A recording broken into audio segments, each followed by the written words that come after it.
Bem-vindos de regresso a mais um E o Resto é Ciência. Eu sou o José Manuel Fernandes. Comigo está o Miguel Miranda. O Miguel Miranda, geofísico, membro da Academia das Ciências, antigo professor de Física, portanto uma pessoa com muita experiência. E hoje vamos falar de um tema que pode parecer algo bizarro, mas não é, porque é bastante mais complicado do que nós imaginamos, sobretudo se recordarmos como isto foi evoluindo, não só ao longo da história, sobretudo como apareceu, que não foi nada fácil de aparecer. Estamos a falar do sistema métrico. Nós hoje temos um sistema que é decimal, metros, quilómetros, decímetros, um sistema que tem equivalência entre o sistema, digamos, as medidas lineares, as medidas de superfície e as medidas de volume, portanto, e até o peso. Portanto, tudo isto está indexado, por assim dizer, no sistema métrico, porque há uma espécie de aldeias dos gauleses, neste caso não são gauleses, são americanos e enfim, restos do Império Britânico, que ainda utilizam outro sistema. Mas, antes de irmos aí, vou aqui satisfazer uma curiosidade do Miguel, que estive aqui a fazer o cálculo para saber quanto é que o Miguel mede em côvados. Ora bem, o que é o côvado, primeiro que tudo? O côvado é uma das mais antigas medidas que nós temos notícia, digamos, não será a mais antiga. O côvado, temos notícia dela pelo menos desde o tempo dos egípcios e corresponderia mais ou menos à distância entre o cotovelo e uma mão esticada, e a ponta do dedo uma mão esticada. É evidente que estamos todos a imaginar, nem todos os braços são do mesmo tamanho, nem todas as mãos são do mesmo tamanho, e, portanto, o côvado, em côvados egípcios, o Miguel tem um bocadinho mais do que 5 côvados. Mas se fomos para os côvados hebraicos, e já vemos a importância do côvado hebraico, porque o Miguel quer começar por aí, se formos para o côvado hebraico, ou romano, é essencialmente 4 côvados. Bem, mas se formos para os côvados portugueses, se o Miguel vivesse no tempo do Manuel, era mais baixinho, tinha menos de 3 côvados. Portanto, isto dá-nos uma ideia, não é? A mesma medida, o mesmo nome, medidas muito diferentes. E isto foi a rotina da humanidade. Exatamente. Até há relativamente pouco tempo. É os tais 2 pesos, 2 medidas. É preciso dizer que não é bem assim, porque no tempo do Carlos Magno ainda havia sistemas unificados de pesos e de comprimentos. Não, unificados, obrigatórios. Eles perdem-se durante a Idade Média, em que o poder se fragmenta. Isso é mais para ti do que para mim. E o poder, ao fragmentar-se, cada chefe tem a capacidade de estabelecer o seu padrão de comprimentos e de pesos. Muitas vezes o padrão de comprimentos está gravado na pedra de um castelo ou está gravado na pedra de uma autoridade municipal. Há um dos livros que refere a história da adoção em Portugal do sistema métrico, iremos a isso, cita muito o castelo de Montemor o Velho. Mas há mais sítios, eu estive a ver, se quem quiser encontrar isso, pode encontrar também na Igreja Matriz e no Castelo do Sabugal, ou pode encontrar noutros locais, muitas vezes perto do Pelourinho. Portanto, e isso porquê? Porque nós compramos e vendemos coisas, não é? Compramos e vendemos coisas. Quando os circuitos comerciais são muito curtos, como é as feiras locais, basta que os vizinhos partilhem a mesma norma, mas quando nós estamos a falar de comércio a distâncias maiores, isso já não é possível. E é interessante perceber-se que nos anos que antecederam a Revolução Francesa, nós estamos numa situação em que junta 2 componentes. A primeira componente é a necessidade do comércio, portanto, o comércio estava-se a desenvolver de uma forma mais importante e, portanto, tinha que estabelecer medidas únicas para quem compra e para quem vende.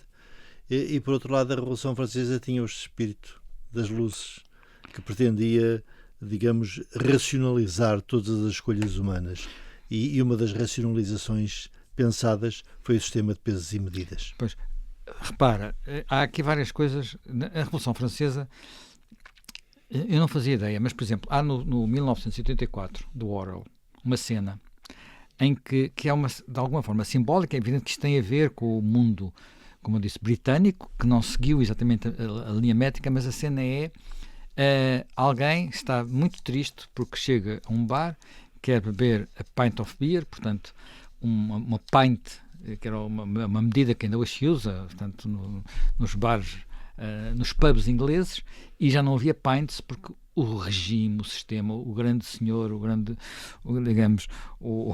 o mestre tinha acabado com tudo, tinha uniformizado as medidas todas. E há um bocadinho disso nesta tentativa da Revolução Francesa. Um bocadinho, porque há outra parte que é científica. Há uma parte científica e há uma parte política que se mantém.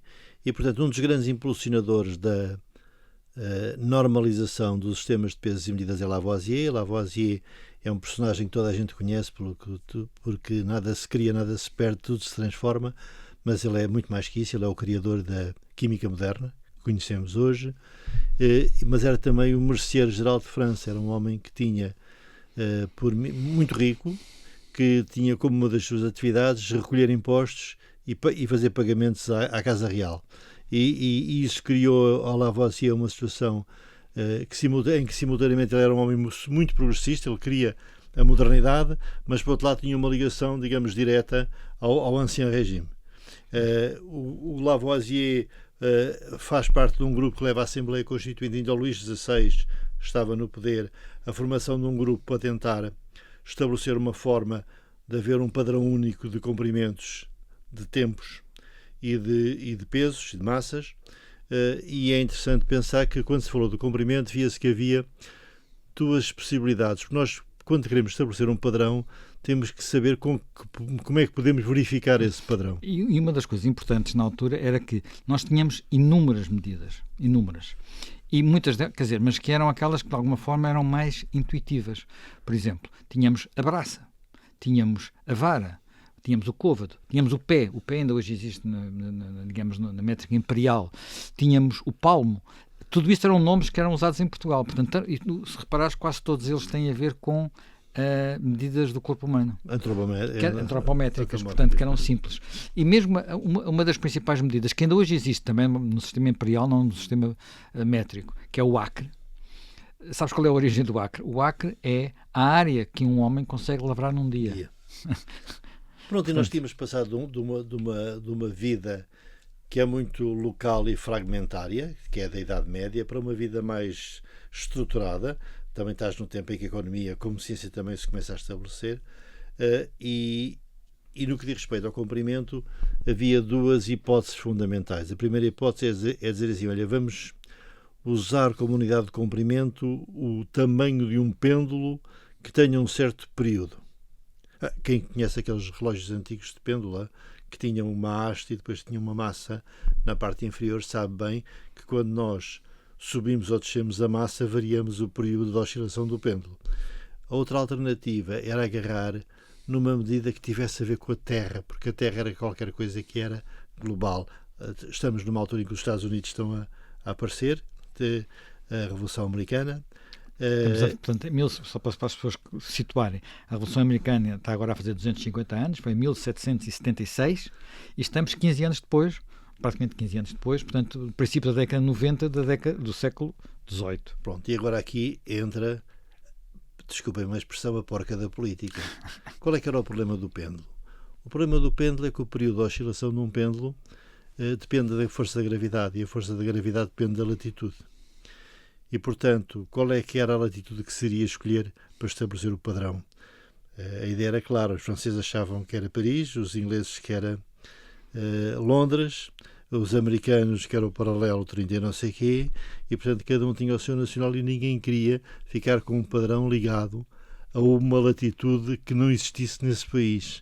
Isso cria uma situação de bloqueio em que se vê que não pode ser o pêndulo a estabelecer o nosso padrão de comprimentos. Portanto, vamos ter que encontrar outro modelo. E o tema foi, a ideia que surgiu, foi uma fração do meridiano terrestre. Pronto, e agora o problema é qual é que é exatamente o tamanho do meridiano terrestre, como é que nós o podemos medir, de tal forma que uma das suas subdivisões, a gente sabe bem qual é que é a 10ª milionésima parte do quarto do meridiano terrestre, pudesse dar uma medida que não estivesse muito longe das que eram atualmente utilizadas na altura. A braça, a vara, etc. Ou seja, aquilo que a gente chama hoje o metro. O problema é assim, como é que se vai medir o meridiano? Nós estamos na Revolução Francesa, o Luís XVI, que à volta de quem se tinha começado a constituir a comissão inicial liderada pelo Marquês de Condorcet. Tem na altura uma inovação tecnológica muito importante, que é o chamado círculo de Bordas, que é uma forma de medir ângulos mais precisa do que se conhecia até então. É uma espécie de uma complexificação do sextante, mas horizontal. E ele diz assim: nós neste momento temos as condições para realmente estabelecer as distâncias e os ângulos entre vários pontos de uma fração do meridiano terrestre que seja suficientemente grande para ser representativa, porque haverá sempre um erro, e tão bem colocado que não fique longe de Londres e não fique longe de Paris, porque na verdade eram os países mais ativos na fixação deste padrão. E portanto eles imaginam o meridiano, que é mais ou menos o meridiano que passa por Paris e que começa num sítio muito conhecido, Dunkerque, a famosa Batalha de Dunkerque, e acaba numa cidade também muito conhecida, que é Barcelona. Portanto, temos aqui logo... É para se medir. E para medir, estamos na guerra, está tudo em grande agitação. Na altura também a própria França teve alguns tipos de invasões que não são bem da minha especialidade, mas sei que existiram. E resolvem criar 2 grupos de astrónomos e geómetras, um deles que vai fazer a ligação entre uma localidade perto de Paris e Barcelona, e outro que vai fazer entre essa mesma cidade e Dunkerque, e durante 7 anos, no meio da guerra, com prisões, nas situações mais difíceis, vão ocupar os pontos mais importantes que são capazes de ser vistos à distância, ou seja, os campanários das igrejas. E tu sabes que as igrejas não eram um local muito bem frequentado. Foi por isso que eles às vezes eram presos, não é? Subiam aos campanários para conseguir... Porque isto é feito como? É feito no princípio da triangulação, não é? Claro, triangulação. Portanto, triangulação. Aquilo que nós temos que saber é, nós sabendo um ângulo e um lado de um triângulo, conseguimos saber os outros lados. Portanto, a partir do momento que eles conseguiam medir um dos lados e saber qual era o ângulo do ponto alto em que estavam, conseguiam fazer a triangulação. Quando se vê o mapa percebe-se que eles não andaram a direito, eles andaram às curvas, percebe-se que eles passaram pelos Pirineus, percebe-se que eles andaram a subir e a descer. Portanto, tudo isto foi mesmo um trabalho complexo. São 7 anos de trabalho contínuo, baseado numa parte científica que tinha sido desenvolvida essencialmente por Legendre e Laplace, em que tinham a parte geométrica e a parte física, porque é preciso perceber que a Terra é um objeto físico, e o que estávamos a medir exatamente era a distância ao longo da equipotencial, aquilo que hoje em dia se chamaria uma geodésica. Só que eles não podem fazer a geodésica sempre a direito, isso não é possível, tinha que saber onde é que ela estava, e o que eles fazem é uma tesselação que vai acompanhar entre Barcelona e Dunkerque, de forma a estabelecer as coordenadas num conjunto grande de pontos sobre os quais se vai tentar compreender a forma da Terra. E eles chegam a um valor quase certo. Portanto, no fundo, a partir do momento que sabe-se a latitude de Barcelona, a latitude de Dunkerque, pode-se saber que fração do meridiano isso é, portanto, aí temos um conjunto de graus, que é uma fração dos 360, que são o conjunto total do meridiano, mas eles quase que acertam. No entanto, hoje sabemos que há uma pequeníssima diferença entre aquilo que ainda há pouco disseste, a 10ª parte do quarto meridiano terrestre, não é exatamente isso. Há aqui um pequeno erro, não é? O pequeno erro tinha que existir sempre. Tem que se perceber isso. É impossível haver medições de erro zero. Há sempre um erro e, na verdade, quando se chega ao fim, se estabelece um valor, usando os trabalhos dos 2 grandes geómetras, cujo nome devia ser conhecido de todos, e se faz materializar essa distância numa barra de platina a que atribuiu o nome de metro. Sabe-se hoje em dia que há ali um pequenino erro, que realmente que a 10ª parte do quarto meridiano terrestre sobre a equipotencial da Terra devia ser ligeiramente diferente, mas muito pouco diferente. 0,2 milímetros. O que é, convenhamos, um pelo, é quase um cabelo. Um cabelo. E estás a falar uma coisa aqui importante, que é platina, que é um metal novo, que na altura tinha sido desenvolvido, e que tem também, aqui também, outra, não sei se até que ponto é que tem essa propriedade, que é não dilata nem...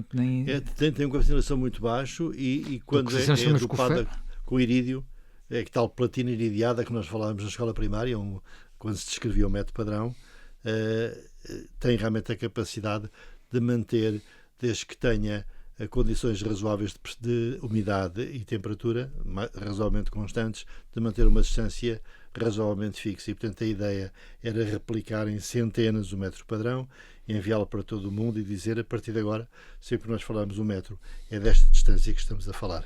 E não é só do metro, porque depois a seguir a ideia é ter digamos, a unidade de superfície, mas também ter unidades de volume e de peso.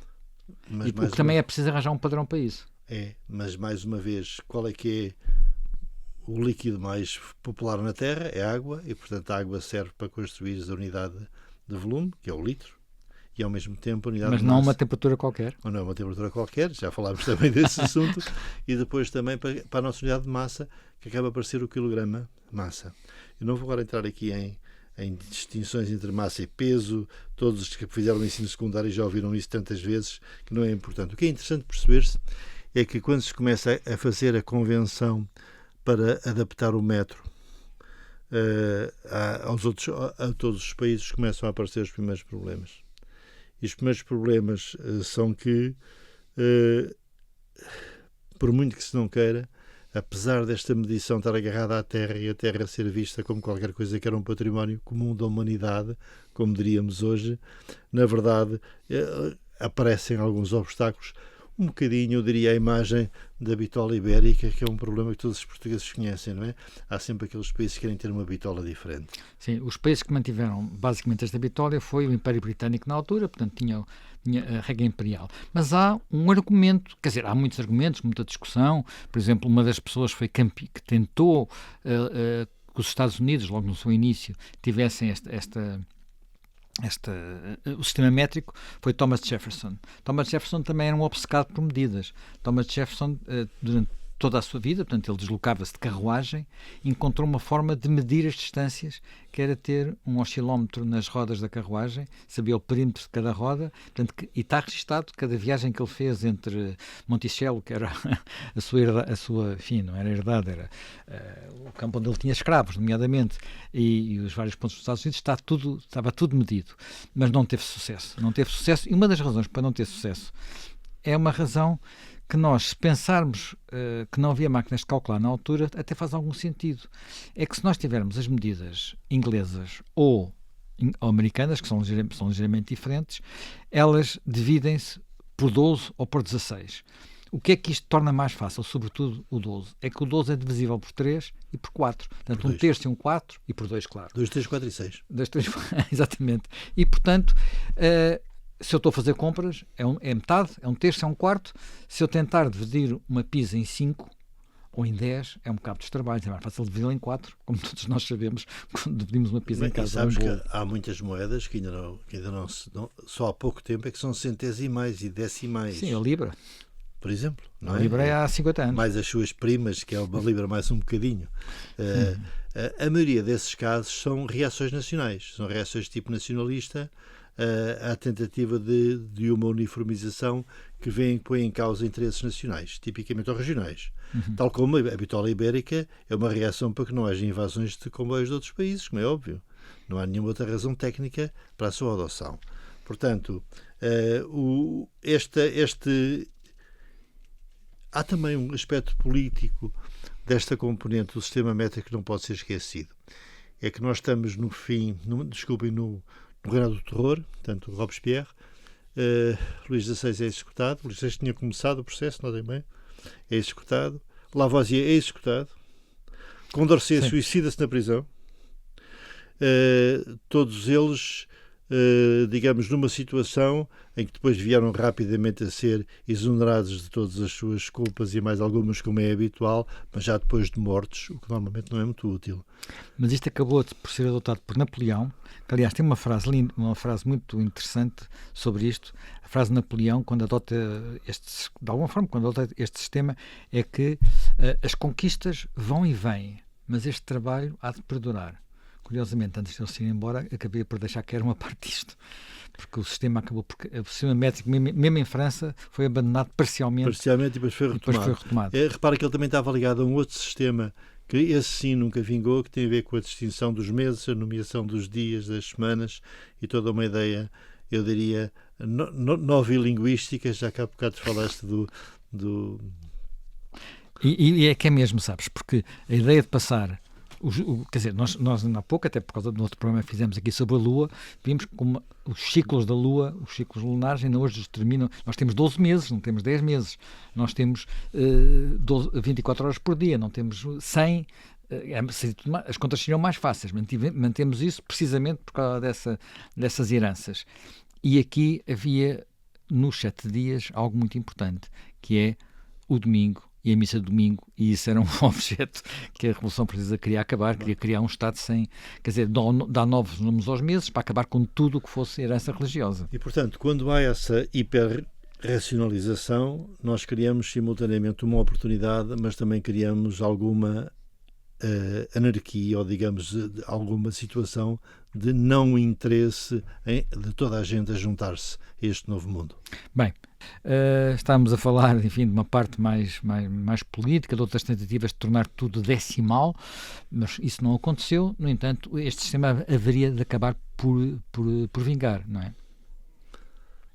É verdade, mas e Portugal? Portugal, que é sempre aquele país mais complexo, onde as coisas entram sempre dos estrangeirados para dentro, tipicamente, muitas vezes com muitas dificuldades. Portugal não tem uma reação semelhante aos Estados Unidos. Os Estados Unidos disputavam, por exemplo, porque o meridiano era o de Paris. Portugal não disputa o meridiano de Paris, provavelmente porque muitos dos estrangeirados vinham mesmo de Paris. Portugal o que vai fazer é que tem um sistema antiquado, que nem sequer é homogéneo no território todo, tem uma unidade de peso que é o arrátel, muito utilizado em muitas regiões, mas que era materializado em ferro forjado ou em granito, portanto tinha uma previsão que era limitada.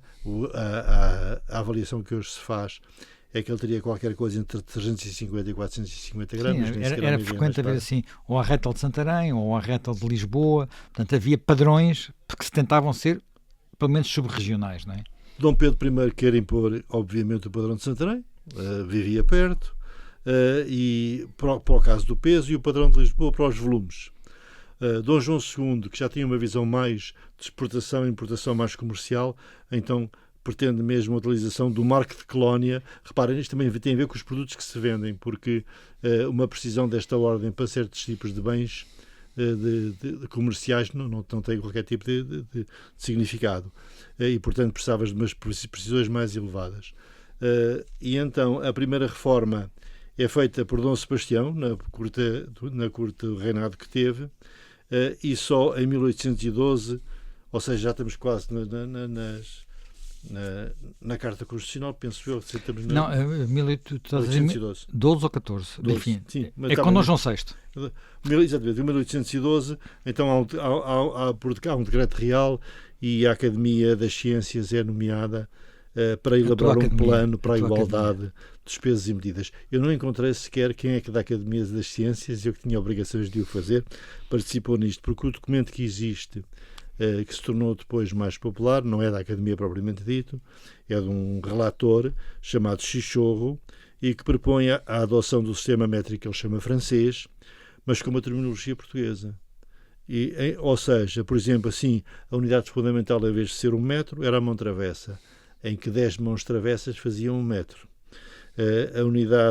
A mão cúbica, por exemplo, dava exatamente um submúltiplo do metro cúbico, mas correspondia à medida antiga que se chamava canada.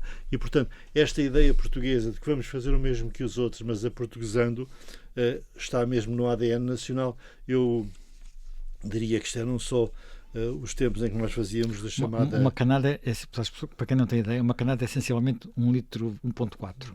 Mas sabes que há uma subcanada, que é o quartilho, que eu achei graça. O quartilho corresponde ao tamanho típico de uma cerveja.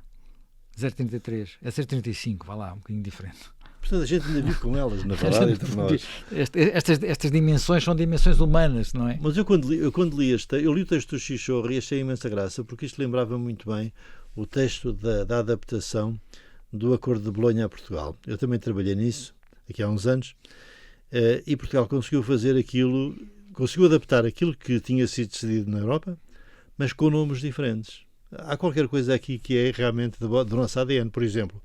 enquanto na Europa o primeiro ciclo se chama bacharelato em todo lado, aqui teve que se chamar licenciatura, criando imediatamente uma confusão com um título que já existia. E o segundo, que na Europa do Centro e Norte se chamou Master, aqui chamou-se mestrado, para também criar confusão com um título que já existia. E, portanto, nós temos sempre esta capacidade fantástica de ir buscar as ideias que nos parecem, mas dar aquela pequena alteração. Não esteja só a dizer mal, porque apesar de tudo há aqui algo que aconteceu. Quando nós vemos a cronologia da adoção do sistema métrico, Portugal ou é o primeiro em conjunto com os Países Baixos. Portanto, estamos desse ponto de vista, podemos dizer que estamos na linha da frente. Porque não há reação social, na verdade. Há aceitação. O país está muito estruturado, não é? O regente estava no Brasil, aliás, é adotado também ao mesmo tempo no Brasil, não é? Dom João VI ainda está no Brasil, é regente, nem sequer é rei, não é? E em Portugal, curiosamente, estão os ingleses, não é? Portanto, está o Beresford, mas o processo com a academia avança. Não, é assim, neste momento nós estamos, e depois a Dona Maria II tem um papel muito importante em muitas áreas. Quem consolida o sistema, na verdade, e Portugal tornou-se de tal forma que hoje em dia só há 3 países no mundo que assumem que não usam o sistema métrico e que são os Estados Unidos, a Libéria e Mianmar. O que é por demais curioso, mesmo a Inglaterra, que durante muito tempo se agarrou às milhas e ao sistema imperial. Mas é assim, a Inglaterra adotou o sistema métrico, mas toda a gente sabe que a Inglaterra, eles continuam a falar e a usar os outros sistemas. Mas já cada vez. Sim, mas quando falas, por exemplo, eu leio a imprensa inglesa e quando se diz vou perder peso, não se diz vou perder quilos. Vou perder, eles usam um outro termo. Pounds, libras. Portanto, usam também é outra confusão, mas a verdade, o sistema métrico generalizou-se e foi um enorme progresso do ponto de vista científico e do ponto de vista comercial. E quando uma coisa se consegue ajustar a estes dois mundos, ela tem todas as capacidades de, como se diria hoje, ganhar tração. E, portanto, é o sistema que é mais generalizadamente utilizado. Mas é interessante perceber-se que nós podíamos viver sem o sistema métrico. Quer dizer, a física e a química podiam ser escritas fora do sistema métrico, porque as equações são igualmente válidas se os sistemas forem coerentes. As constantes, os númerozinhos que lá aparecem... Houve um erro uma vez complicado, não houve? É verdade, mas houve um erro complicado, toda a gente sabe, foi feito... não está ligado à expressão Houston, we have a problem, mas poderia estar, e que é exatamente o facto nos Estados Unidos, apesar de não ser usado o sistema métrico na vida corrente, é na componente científica e tecnológica, porque é a única maneira de fazer. De conjugar com o resto do mundo, não é? Aliás, e também nos militares. Mas, por exemplo, se hoje em dia fores comprar parafusos ao IKEA, já sabes que as roscas são milimétricas e não são por frações de polegada, da mesma que nós ainda aqui há muito pouco tempo comprávamos um 16 avos, 2 16 avos, e as torneiras... Quer dizer, se falares com o canalizador é assim que ele fala ainda hoje. Mas agora quando vai comprar os parafusos já começa a ser cada vez tudo mais normalizado, porque isto também tem a ver com a normalização da manufatura. E, portanto, a manufatura tem que ter formas de fazer de uma forma unificada para poder ganhar a escala e, portanto, a existência de um sistema único aparece como uma grande vantagem. Já agora conta só o que se passou com esse erro, porque é um erro pesado. Foi um erro grande porque, na verdade, teve a ver com uma operação espacial em Marte. Em Marte, exatamente. Que foi conduzida pela NASA, mas é que, na verdade, estavam 2 equipas a trabalhar, mas com 2 sistemas de unidades diferentes. E o resultado, a sonda caiu. Foi o crash da sonda. Eu não diria que foi isso que levou ao abandono, mas pelo menos levou a alguma desmoralização do programa espacial, que só hoje, pelos vistos, neste mês, não é? No mês passado, e este mês começa a ganhar outra vez forma e balanço e energia para a ocupação do espaço exterior. Penso eu, devido à emulação que está a receber de outras partes do mundo, não é? Em particular da China. E portanto, nós... lembrem-se que quando não há muito tempo, nós calibrávamos a pressão dos pneus em PSIs. PSIs, que é pounds per square inch. E quando se teve passado do 28, 29, 30 para o 2, 2,1, 2,2, toda a gente reclamou. Eu, em particular, também, porque não baralhava-me completamente. Vai lá que há muitas máquinas que já têm os dois. Há muito mais os sistemas, mas eu durante muito... Ou melhor, as duas marcações, não é? Agora já sei que é 2.2, 2.4 e já não me engano muito, mas a verdade é que estes sistemas que foram muito empíricos tinham às vezes a vantagem de dar valores que eram mais facilmente manuseáveis pelas pessoas.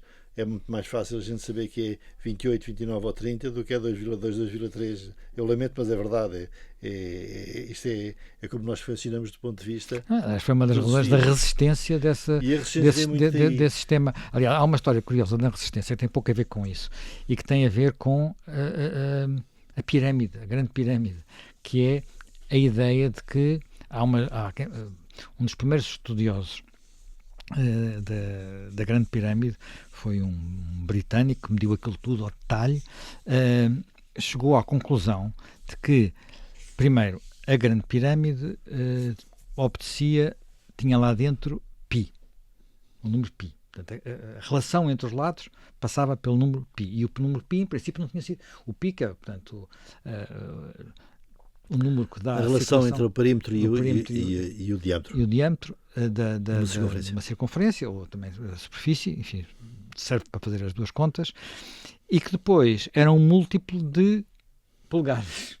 Portanto, e a polegada estava consagrada como sendo uma espécie de número mágico. Ele depois inventou muito mais coisas, não é? Conseguiu ver a história do mundo dentro da grande pirâmide, tudo aquilo foi fantasioso, mas isso foi permitindo aos ingleses, os ingleses já desistiram, mas aos americanos, para todos os efeitos, continuarem também dando argumentos, por assim dizer, a essa resistência. Mas é só que isso, no século XIX, praticamente desapareceu, não é? Portanto, no século XIX, uma conferência que, em parte, resolve isso, quer dizer, vai resolvendo esse problema. É assim, a partir do momento em que nós entramos neste novo mundo métrico e decimal, agora também é difícil andar para trás porque ele é um mundo unificado. Mas é interessante pensar-se que na componente informática, por exemplo, não há número decimal, é tudo... enquanto não for quantum é binário, quando for binário. Quantificado vai ser diferente, ele é binário e é dos mundos em que ainda se utiliza a nomenclatura hexadecimal, ou seja, em vez de ser 0, 1, 2, 3, 4, 5, 6, 7, 8, 9, ainda há o A, B, C, D, E. Portanto, ou seja, precisamos de 16 dígitos. E isso é porquê? Porque para ser uma potência de 2. E, portanto, na verdade, se vir bem, muita da reação ao sistema métrico decimal teve a ver com a persistência que o sistema de 2 tem na nossa cabeça, porque ele, na verdade, tem a facilidade que existe em fazer divisões. Basta agarrar-se numa faca e num bolo de aniversário e ver a dificuldade que há entre dividir por 2, por 4 e por 8 e dividir, por exemplo, por 3 ou por 7 para se perceber que o problema não é exatamente igual. E dividir por 10 com uma faca é francamente difícil. Exatamente. Começas por dividir por 2, e depois calculas mais ou menos onde é que é o 4 e depois um bocadinho para um lado, um bocadinho para o outro, que todos nós quer dizer, os mais habilidosos já tentaram fazer isso, há quem nem tente, não é? Portanto, é engraçado como é que um problema que, do ponto de vista matemático, é quase imprescindível. Hoje em dia, a álgebra sem o sistema decimal seria de uma enorme complexidade, até de fazer contas, talvez seríamos quase como no tempo dos romanos. Mas a verdade... Sim, só imaginar que se faziam contas com os algarismos romanos é uma coisa que nos faz... é complicado, não é? E sem zero. E sem zero. Dizem que o resquício disso, digamos, o esqueleto dessa cultura está ainda na contabilidade.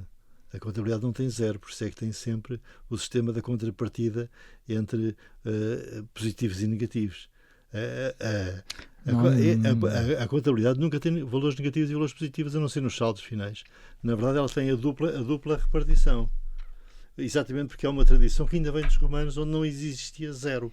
E, portanto, tu tinhas sempre, com qualquer movimento, considerá-lo um ativo ou um passivo. O zero, nós temos a ideia que é indiano, mas não, que é árabe, mas não é indiano. A origem, aliás, os árabes trouxeram da Índia para a Europa a numeração que nós hoje chamamos de numeração árabe, que é de facto muito mais simples de tratar e que tem a base 10, não é? Tem a base 10, mas depois a base 10, quando é aplicada a operações comuns como dividir um bolo numa família, ela realmente tem uma certa dificuldade em estabelecer-se. Bem, voltando um pouco à nossa história, aquilo que estávamos a falar, uh, este movimento do Mechan, do Delambre, tu ainda há pouco referiste, há um pequeno episódio que também é curioso, e que só foi escondido na altura, é que já agora estou-me a falhar, julgo que é o Delambre que se engana ligeiramente, e sabe que se engana numa das medições, e isso é escondido e depois só é redescoberto muito tempo depois, mas era um erro mínimo, não é? É assim, quem como eu fez trigonometria clássica no campo, em topografia, percebe o que é que se passa. A regra é mais ou menos esta. Vais fazendo várias medidas, mas vais sempre voltando ao ponto inicial. Se as tuas medidas estiverem completamente certas, quando voltas ao ponto inicial tens de ter uma diferença de zero. Pronto, essa diferença de zero nunca existe. E o que tu fazes é uma espécie de repartição do teu pequeno erro residual por todas as medidas que fizeste até então. Agora complexifica isto. Começa a colocar outras redes de ligação, outros triângulos e mais torres de igreja, mais campanários, mais castelos. Sim, mais topos de montanhas. Exatamente. E percebendo que eles subiram montanhas e desceram montanhas. E vai-se percebendo que hoje em dia poderia ser razoavelmente simples, metias num sistema de equações normais, como se chama, e verias qual é que era o erro residual e apanhavas logo onde é que estava o erro. Mas numa situação em que todos os cálculos são manuais e tremendamente delicados, encontrar qual foi o segmento, qual foi o ângulo que não estava certo para repartir este erro é uma coisa tortuosa numa altura que estás em guerra e não tens capacidade de fazer repetições. E, portanto, este erro vai-se arrastando até ao fim. Ele é parcialmente compensado e, como digo, 0,2 mm num erro não podemos considerar uma coisa horrível para aquela época. Mas a expectativa deles era ter um erro inferior a esse, na verdade. E esta precisão, que é comparável à precisão dos astrónomos, do Kepler e de outros semelhantes, e do Galileu na observação das estrelas, é para os nossos dias de hoje verdadeiramente fantástica, e é uma filha da persistência e da meticulosidade. Mas nós hoje em dia somos um bocadinho mais exigentes, então já não ficamos satisfeitos com os metros de platina. Não. E arranjamos outra coisa. Arranjamos outras coisas que não têm ainda têm menos aderência à realidade, mas que na verdade, sem o saberem, a realidade perceptível. Tem lá dentro o metro da platina sem o saberem. É apenas outra forma da gente dizer. Então, estamos a falar de vibrações de películas atómicas, mais uma vez, porque é preciso compreender que o problema de estabelecer um padrão é a sua repetibilidade. É poder-se verificar o padrão em Lisboa e em Tóquio. E poder-se verificar isso e em Canberra. E, portanto, claro que uma experiência que é transportar um metro de platina iridiada, mesmo em boas condições de pressão e de temperatura, de umidade e de temperatura, se vê que não é uma operação muito fácil. Aliás, uma das coisas que se diz, só um pequeno parênteses, para o insucesso da primeira tentativa de Jefferson de introduzir o sistema métrico nos Estados Unidos, é que ele tinha pedido um metro padrão e também um quilo padrão à França, e na viagem para os Estados Unidos foram pirateados e roubados. E, portanto, não chegaram aos Estados Unidos e, portanto, isso também não ajudou a que fizesse a transição. Mas hoje nós temos uma coisa que tem a ver com a velocidade da luz, que até faz um bocado de impressão, não é? Uma coisa tão instantânea. Que a nossa capacidade de medir tempos, tudo tem a ver com qual é que é a medida física que nós somos capazes de fazer com mais precisão. A interferometria permite fazer medições de distância muito, muito precisas. E, portanto, mesmo usando portadores que têm velocidades como a velocidade da luz. Usaste um termo que vou pedir para explicares melhor. Interferometria. Sim. Eu só posso dar uma espécie de uma imagem indireta. Imaginem, para quem ainda se lembra, aquelas cortinas de nylon que existiam nas salas das casas e com um pano da cortina passava à frente do outro. Uhum. Isso é uma interferência, faz muito certa interferência na luz. Agora imagine que nós somos capazes de emitir um feixe de luz, fazê-lo interagir com outro feixe de luz e ver as diferenças de fase. Ou seja, porque sendo uma onda, ela há de ter um comprimento de onda e há de ter um período, não é? E, portanto, agora imaginem o que é apanhar o alto e apanhar o baixo. Pensem numa corda de uma guitarra. E, portanto, o que nós temos capacidade de detectar estas pequeninas diferenças de fase. E essas pequenas diferenças de fase dão-nos uma espécie de uma figura que eu poderei chamar de interferometria, que nos permite fazer medições de distância muito, muito, muito rigorosas. Medições de tempo, precisamos essencialmente de vibrações atómicas que sejam muito, muito de transições, sejam muito, muito regulares, de tal forma que uma grande quantidade ainda mantenha bem a precisão. Mas isso, os relógios de quartos, hoje em dia toda a gente tem nos quartos dos relógios. Enfim, os mais ricos têm uns relógios antigos, uns relógios suíços super sofisticados, mas o pessoal que é mais pobretano tem ali apenas um quartzo, coitadinho, que apertado canta a frequência que é precisa para acertar o disco. Os mais novos não se recordam que quando nós éramos mais novos tínhamos relógios mecânicos e tínhamos que acertar quase todos os dias. Exatamente, porque eles não, apesar de ter sido... Enfim, aliás, esse deve ser um tema de uma das nossas próximas conversas, quando nós discutimos o problema das longitudes. Sim, e há outro tema para uma das nossas próximas conversas também, que tem alguma coisa a ver com o que acabaste de dizer, que é a medição de distâncias. Não é? Portanto, e um tema que hoje em dia achamos que é comum, que é o GPS, mas que não foi... Mas que não é nada comum. Mas que não é nada simples. Não é nada simples. E mais uma vez temos esta questão. Há situações que nos parecem muito simples quando nós as vemos superficialmente, mas quando vamos ao detalhe e começamos a ver o que está por trás delas, vemos que a situação é um pouco mais complexa que isso, e é por isso que na vida não vale a pena procurar soluções simples para problemas complicados. Então, deixando aqui uma espécie de antevisão do próximo programa, nós falaremos de GPS, Hemingway e Kilimanjaro. E África, não é? Portanto, até para a semana.